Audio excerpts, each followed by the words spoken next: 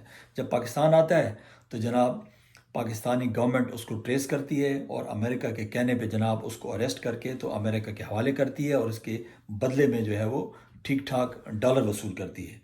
تو نواز شریف کا دور ہوتا ہے اور نواز شریف جناب وہ ایم کانسی کو اس کے حوالے کر دیتے ہیں امریکہ کے، اور اس کے بعد پھر وہاں پہ اسے سزائے موت ہو جاتی ہے، اس کو مار دیا جاتا ہے۔ اب سوال یہ پیدا ہوتا ہے کہ آپ کے ملک میں جو ریمنڈ ڈیوس تھا، اس نے بھی تو 2 پاکستانیوں کا قتل کیا تھا، آپ نے تو میرا خیال اس کو مہینہ بھی نہیں رکھا، آپ نے فوراً دے دیا۔ یہ کس چیز کی علامت ہے؟ غلام ہیں بھائی، آپ غلام ہیں، یہ غلامی کی علامت ہے۔ اچھا، اس کے بعد پھر عافیہ صدیقہ کے ساتھ آپ نے عافیہ صدیقی کے ساتھ آپ نے کیا کیا؟ مشرف نے جناب 2008 میں عافیہ صدیقی کو جو ہے وہ جو بھی تھا کہ بھئی جو ہے نا وہ طالبان کے ساتھ ملی ہوئی ہے، کسی بھی اس پہ جو ہے نا اس کو جناب پکڑ کے تو امریکن کے حوالے کر دیا، اور اس وقت جو ہے وہ چونکہ افغانستان میں جو ہے وہ جنگ لڑ رہے تھے تو افغانستان میں لے گئے اس کو، اس کی انٹروگیشن کی، اور وہیں سے اس کو جناب وہ امریکہ لے گئے، اور اس کے 80-85 سال کی جو ہے وہ سزا ہو گئی۔ اور سننے میں آ رہا ہے، جو خبریں آ رہی ہیں کہ اس کے ساتھ بہت برا سلوک ہو رہا ہے، یہاں تک کہ اس کی عزت کو بھی داغدار کیا گیا ہے، یہ نیوز رپورٹس آ رہی ہیں۔ تو یہ کیا ہے؟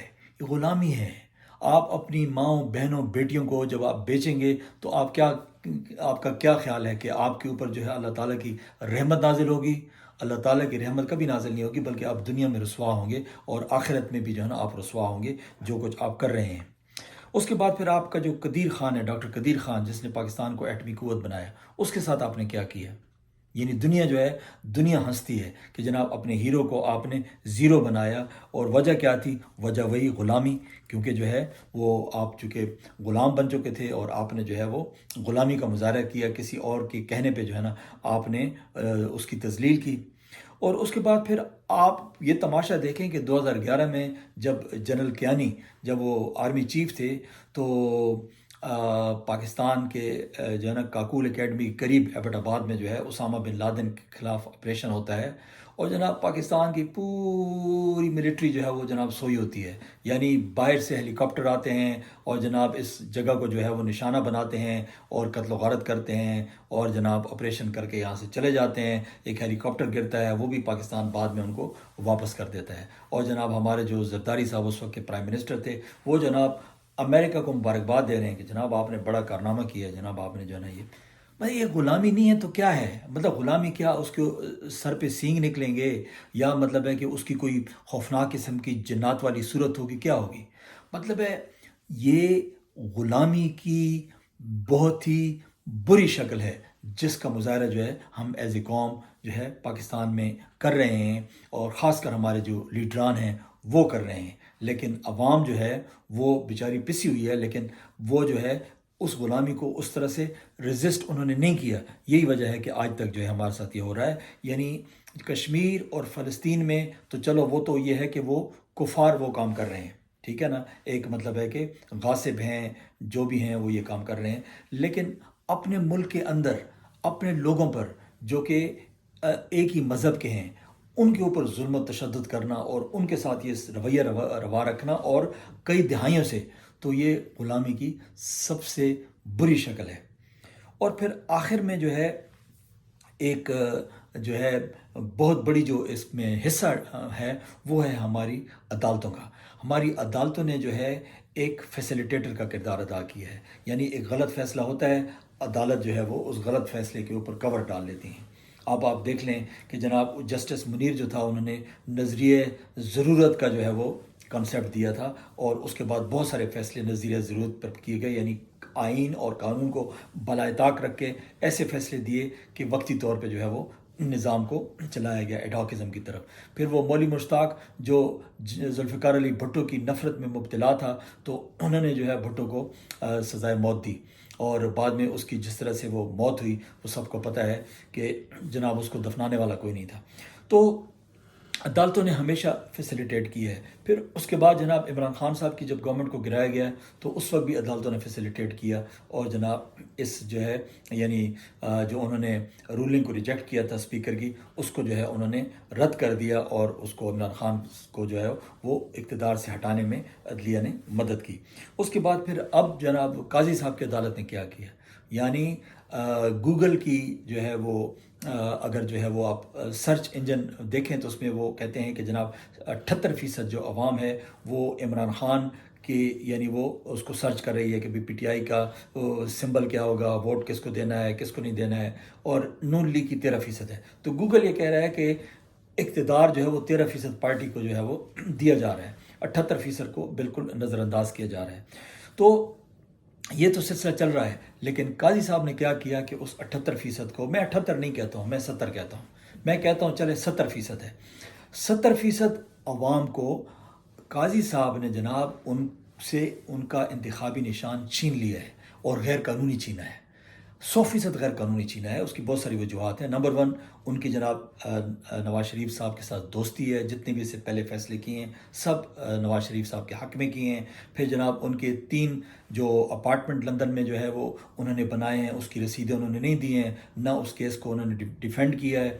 یہ 2 ہو گئی. اور پھر تیسری عمران خان کے ساتھ ان کی گرج ہے کیونکہ عمران خان نے ان کے خلاف ریفرنس بھیجا تھا. تو یہ ساری چیزیں ثابت کرتی ہیں کہ جناب قاضی صاحب جو ہے آن بورڈ ہیں, اور یہ سارے مل کے جو ہے عمران خان صاحب اور اس کی پارٹی کو جو ہے وہ بالکل یعنی کھڈے لائن لگانا چاہتے ہیں. اس کی وجہ کیا ہے کہ عمران خان صاحب جو ہے وہ عوام کو طاقت دے رہے ہیں. آج عوام میں جتنا شعور ہے, آج عوام کو جتنا یعنی پتہ ہے کہ بھئی کیا ہو رہا ہے, کہ مجھ جیسا آدمی جو ہے جس کو ان چیزوں کا نہیں پتہ تھا, لیکن یہ اب پتہ چلا ہے کہ بھی پاکستان کے ساتھ یہ سب کیا ہو رہا ہے, اب ہمیں پتہ چلا. اور اسی طریقے سے آج کل ایک بچے کو پتہ ہے کہ ہمارے ساتھ اصل میں ہوا کیا ہے. تو یہ سب کچھ جو ہے یہ ساری وجوہات ہیں جن کی وجہ سے پاکستان آج تباہی کے دہانے پہ پہنچا ہے, اور اس میں عدلیہ کا بہت بڑا رول ہے. اور ان ججوں کو جو ہے جب بھی پاکستان کی جب آزادی کے بعد, جب حقیقی آزادی کے بعد جب بھی تاریخ لکھی جائے گی تو ان ججوں کا نام اس میں ضرور شامل ہوگا. اور اس میں قاضی فائز عیسیٰ بھی میرے خیال ہے کہ ٹاپ کے جو 2-3 ججز ہوں گے ان میں ان کا نام جو ہے وہ ہوگا. تو اب جناب صورتحال یہ ہے کہ 8 فروری کو جو ہے الیکشن ہو رہے ہیں, اور عوام کے پاس ایک آخری چانس ہے, ایک آخری موقع ہے. یعنی اگر آپ نے جو ہے اس موقع سے بھرپور فائدہ اٹھاتے ہوئے حقدار کو اس کا حق دیا اور اپنی آزادی کے لیے جو ہے نا آپ نے عمران خان صاحب کو ووٹ دیا, چاہے وہ اس کی پارٹی میں کوئی بھی کھڑا ہو, چاہے اس کا کوئی بھی نشان ہو, آپ نے یہ آپ کی ذمہ داری ہے کہ آپ نے اس کینڈیڈیٹ کو آپ نے جو ہے صوبائی اسمبلیوں اور قومی اسمبلیوں کے کینڈیڈیٹ کو آپ نے آئیڈینٹیفائی کرنا ہے, ان کی شناخت کرنی ہے, ان کے نشانوں کی تحقیق کرنی ہے, اور ان کو جناب آپ نے جتوانا ہے. یہ آپ کی ذمہ داری ہے. اگر آپ نے ایسا نہ کیا تو یقین جانیں کہ پھر 70-75 سال آپ مزید پیچھے کی طرف جائیں گے. پہلے آپ نے شہباز شریف کی حکومت دیکھی ہے, اب ان کی بچوں کی پھر حکومت آئے گی, اور اسی طرح وہ زرداری, مولانا فضل الرحمان اور یہ سب مل کے جو ہے آپ کو لوٹتے رہیں گے. تو آج کا یہ جناب میسج آپ کے لیے, اگر آپ میں تھوڑی بہت بھی عقل جو رہ گئی ہے اس کا استعمال کریں اور اس نظام کو بدلیں, اور اس الیکشن میں جو ہے ایک سافٹ انقلاب لے کر آئیں. بہت بہت شکریہ, اور اگر ہو سکے تو اس چینل کو ضرور سبسکرائب کیجیے گا. میں آپ کی طرح کا ایک جو ہے عام سا آدمی ہوں, اور صرف کوشش یہی ہے کہ اپنے ملک کی لوگوں تک جو ہے وہ جتنا میرے پاس نالج ہے یا جو شعور ہے اس کو میں بانٹوں. بہت بہت شکریہ. اللہ حافظ.